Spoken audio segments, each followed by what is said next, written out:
Salut les amis, c'est Samuel et rebonjour à ceux qui ont suivi la review précédente. On est parti aujourd'hui pour une review de la marque Your World Toys. Voilà, on va dire ça comme ça, Your World Toys. Cette review représente Jill Valentine du jeu Resident Evil. C'est la Resident Evil numéro 1, donc vraiment le tout premier jeu. On est sur la représentation, donc, comme je vous ai dit, de Jill Valentine en tenue de commando. Commando, flic, stars, peu importe, dans sa tenue que l'on connaît dans le jeu vidéo premier du nom. Visuel assez simple, on ne retrouvera pas de Resident Evil du tout sur la boîte puisque c'est une figurine qui est sans licence. Ça a son avantage puisque du coup, qui dit sans licence dit prix beaucoup moindre. Au niveau du visuel, on retrouve la figurine qui tient son flingue dans la même position que l'on retrouve quand elle avance dans le jeu vidéo. Vous savez, elle a toujours ce flingue comme ça, dans cette position-là, et elle avance. C'était quand même très old school aujourd'hui quand on rejoue à ce jeu, mais qu'est-ce que c'était flippant quand on l'a connu à l'époque. Visuel donc classique, sur le côté on retrouve Valentine, une boîte noire, donc vraiment limite une boîte à chaussures, quelque chose de hyper simple. Avant de commencer la review, je remercie mon ami Rico qui a commandé cette figurine par mon biais et qui donne aujourd'hui la possibilité à vous comme à moi de voir cette figurine en review. Salut Rico et merci à toi. On est parti pour le déballage.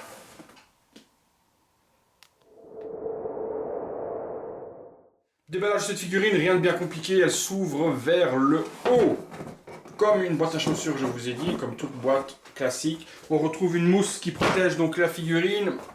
On l'enlève, on tombe directement sur la figue. Je vois déjà que le badge s'est fait la malle, on le remet. Donc rien de bien particulier, des mains, le body avec la Jill en question, une main supplémentaire gantée, son badge, son képi, le holster, le flingue, un couteau et des mains. Pas de socle ni quoi que ce soit. Écoutez, on passe tout de suite au détail de ce qu'il y a à l'intérieur. Alors, couteau, assez simple, couteau en métal, donc vraiment pas quelque chose d'extraordinaire. En métal, pardon, en plastique, vraiment pas grand chose d'extraordinaire. Donc couteau classique que l'on connaît dans d'autres figurines. Le flingue, ça ressemble à un Beretta. Est-ce qu'il y a des articulations au-dessus? Non, il ne s'articule pas au niveau du... Ah, non, pas d'articulation au niveau de la partie haute, donc ça ne s'articule pas. Son badge, je regarde en même temps que vous, il y a sa plaque d'identité, on voit son visage, et une mouche qui me casse les pieds depuis tout à l'heure. Special Tactics and Rescue, donc oui, ça c'est plutôt pas mal réalisé au niveau de la plaque. Donc vous voyez, on a son hop, je vais essayer de vous montrer ça de plus près, voilà, on a son photo d'identité, on a tout ça dessus. Donc ça c'est plutôt bien réalisé. Par contre, ma crainte c'est que, à mon avis, pour la plier, il va falloir la mettre dans ce sens-là, écrasée par quelque chose pour qu'elle reste fermée, ou alors la mettre entre ses doigts, genre je la montre, vous savez comme les flics font quand ils font ça, parce que là avec le cuir qui est un peu épais, c'est un peu compliqué de la laisser fermée. Mais bon, c'est un accessoire qui a le mérite d'être là, c'est plutôt intéressant. Une petite push qui va se mettre également donc sur la ceinture ou autre, mais ça on regardera après, de toute façon ensemble comment ça se met.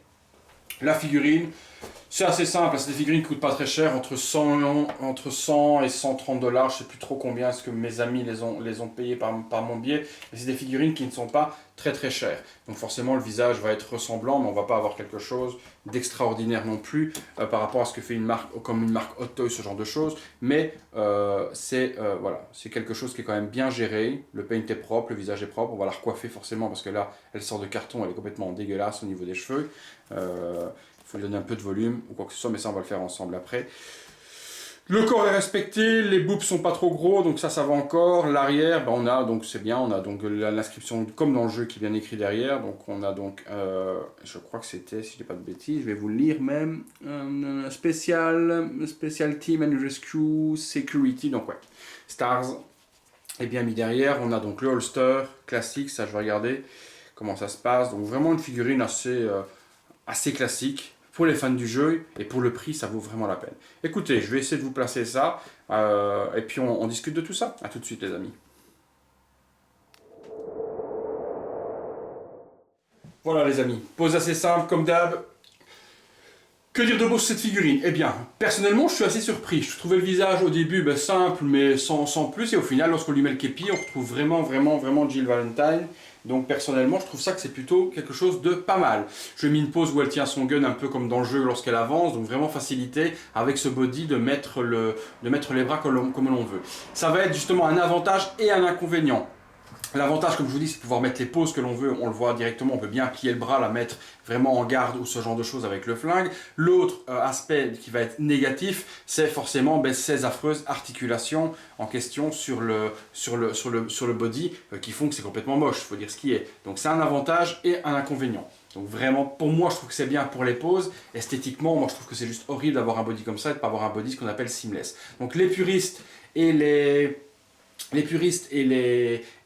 fans, etc. comme moi, feront certainement le sweep et le changement du body pour avoir justement un autre aspect des bras. Et je pense que je vais peut-être là, tout de suite, faire une petite édition à la vidéo et vous montrer peut-être comment remplacer les bras. On va découvrir ça ensemble par des bras, par exemple, d'un body Hot Toys, sans devoir remplacer le corps complet, juste en remplaçant les bras, ce que ça peut donner. Écoutez.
Voilà les amis, donc conclusion de cette figurine, comme je l'ai toujours dit, il y a des figurines qui coûtent pas très cher mais qui ont un potentiel énorme et c'est le cas de cette figurine en question. Pour pas grand chose, on modifie le body, on prend un body Hot Toys à une 30-40 € en question et on a une figurine qui est quand même super jolie. Donc là j'ai remplacé toute la partie haute de la figurine, j'ai pris le torse et les bras d'une Hot Toys classique de Pepper Potts ou je sais plus exactement quel est le corps de cette figurine au-dessus et la couleur correspond parfaitement avec le visage donc aucun problème là-dessus, il est nickel. Point positif, point négatif sur cette figurine. Point positif, on a un HS qui est ressemblant, les vêtements sont vraiment super bien faits, fidèles aux jeux vidéo, pas de problème, les accessoires sont cool, flingue, couteau, tout ça, pas de problème, c'est bien réalisé. Point négatif, il n'y en a pas vraiment en soi, à part le body avec les articulations, mais ça, comme je vous l'ai dit, ça permet une amplitude plus grosse au niveau des mouvements. Là, vous voyez qu'avec le body Hot Toys, on ne peut pas plier les bras beaucoup plus que ce que je n'ai fait là. Donc, soit on choisit la dynamique, soit on choisit l'esthétique. Personnellement, je préfère avoir une pose moins dynamique mais avoir quelque chose d'esthétique au niveau de la figurine. Donc c'est le seul point négatif pour moi, c'est le body qui est pas très joli, qui correspond non plus pas à la couleur du visage au niveau du corps, c'est beaucoup trop rose. Donc personnellement, je trouve qu'il y a moyen de faire quelque chose de bien en le modifiant un tout petit peu. Figurine réservée vraiment aux fans du jeu Resident Evil, tout le monde, ça ne plaira pas à tout le monde, mais les fans aimeront vraiment cette figurine parce qu'elle est représentante vraiment du Resident Evil 1. J'espère qu'ils feront Léon, j'espère qu'ils feront Barry, etc., Wesker et autres, parce que ça peut être une team super intéressante.